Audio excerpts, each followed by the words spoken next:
আমি ডাক্তার মোহাম্মদ কায়সার হাসান খান, সহকারী অধ্যাপক, মেডিসিন ইনস্টিটিউট।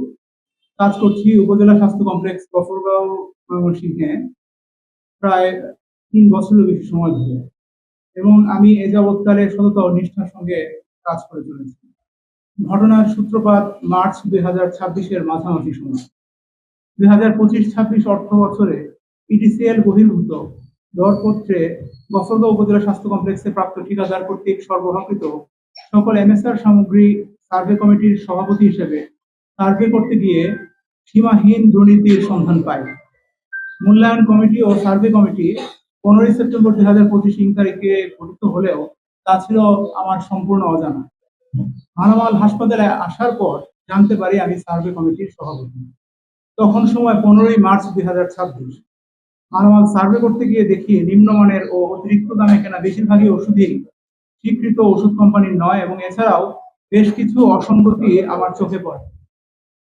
আমি ওষুধ গ্রহণ করতে অস্বীকৃতি জানালে আমি আমার অফিস প্রধানের রোষানলের শিকার হই, এবং আমার কথা অগ্রাহ্য করেই জোরপূর্বক সেসব ঔষধ তিনি হাসপাতালে স্টোরে মজুত করার নির্দেশ দেন।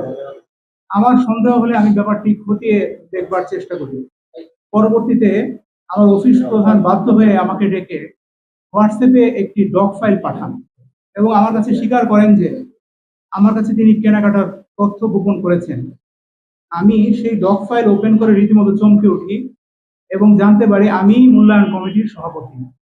সদস্য সচিব হিসেবে অত্র হাসপাতালের ভারপ্রাপ্ত আবাসিক medical officer doctor Imtiaz Hossain, এবং সদস্য হিসেবে স্বজনপ্রীতির আশ্রয় নিয়ে তিনি তার স্বীয় সহধর্মিণী ডাক্তার শামিমা সুলতানা, যিনি পার্শ্ববর্তী নান্দাইল উপজেলা স্বাস্থ্য কমপ্লেক্সের প্রধান স্বাস্থ্য পরিবার কল্যাণ কর্মকর্তা, তাকে নিয়ে গঠন করেছেন মূল্যায়ন কমিটি।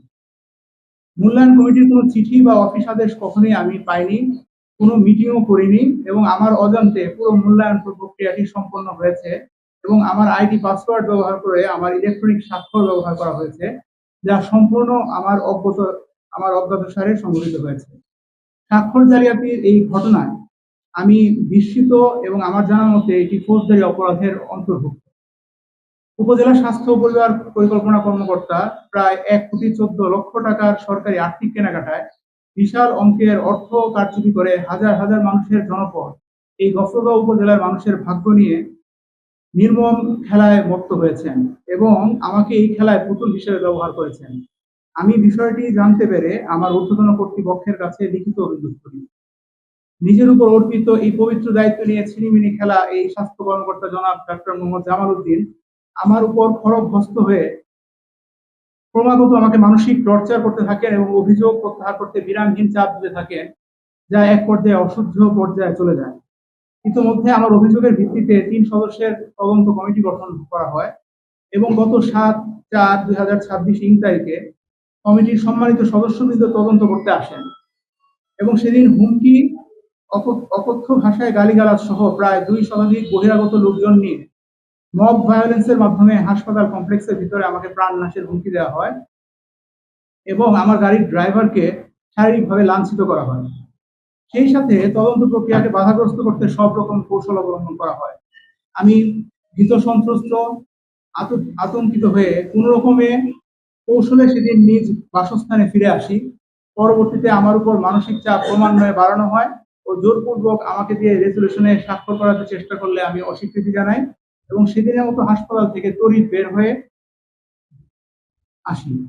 আমি শারীরিক ও মানসিকভাবে চরম বিপর্যস্ত হয়ে মেডিকেল ছুটি নিয়ে কর্মক্ষেত্রে যাওয়া থেকে বিরত থাকি। আমার পুরো পরিবার পরিজন আমার নিরাপত্তায় উদ্বিগ্ন। আমি 2 দফায় ছুটির দরখাস্ত ও পরবর্তীতে টেন্ডার প্রক্রিয়া থেকে অব্যাহতি চাইলেও আমার দরখাস্ত গ্রহণ করতে টালবাহানা শুরু করেন, এবং নানা অজুহাতে বিনা অনুমতিতে কর্মস্থলে অনুপস্থিত থাকার গুজব রটাতে থাকেন। তার এই উন্মত্ত আস্ফালনে আমি সহ হাসপাতালে অনেকেই ক্লান্ত, বিরক্ত। এমত অবস্থায় আমি অনলাইনে সাধারণ ডায়েরি করতে বাধ্য হই। বলা বাহুল্য, তিনি বিগত সময়ে বৈকালীন চেম্বারে আমার প্রাপ্ত পারিশ্রমিক থেকেও 10,000 টাকা জোর করে আদায় করেছেন। সহকর্মীদের কাছে চাঁদাবাজি তার রীতিমতো অভ্যাসে পরিণত হয়েছে। সীমাহীন দুর্নীতিতে আচ্ছন্ন এই অফিস প্রধান স্থানীয় অসাধু লোকজনের সহায়তায় এখনো আমার বিরুদ্ধে বিভিন্ন চক্রান্তে লিপ্ত, এবং বিভিন্নভাবে আমাকে হয়রানি করে চলেছেন। স্বস্তির বিষয় হচ্ছে গফরগাঁওয়ের সাধারণ জনগণ এই ক্রান্তিকালে আমার পাশে এসে দাঁড়িয়েছেন, আমাকে মানসিকভাবে দৃঢ় ও অটল রাখতে সহায়তা করছেন এবং নিজেদের স্বার্থ সংশ্লিষ্ট বিষয়ে উদ্বেগ প্রকাশ করেছেন। যেহেতু আমাকে গফরগাঁও উপজেলায় একটি গুরুত্বপূর্ণ দায়িত্ব দেওয়া হয়েছে, সেহেতু এই উপজেলার সাধারণ মানুষের যেন কোনো ক্ষতি না হয় সে ব্যাপারে আমি কোনো ধরনের আপোস করতে কোনোমতেই রাজি নই।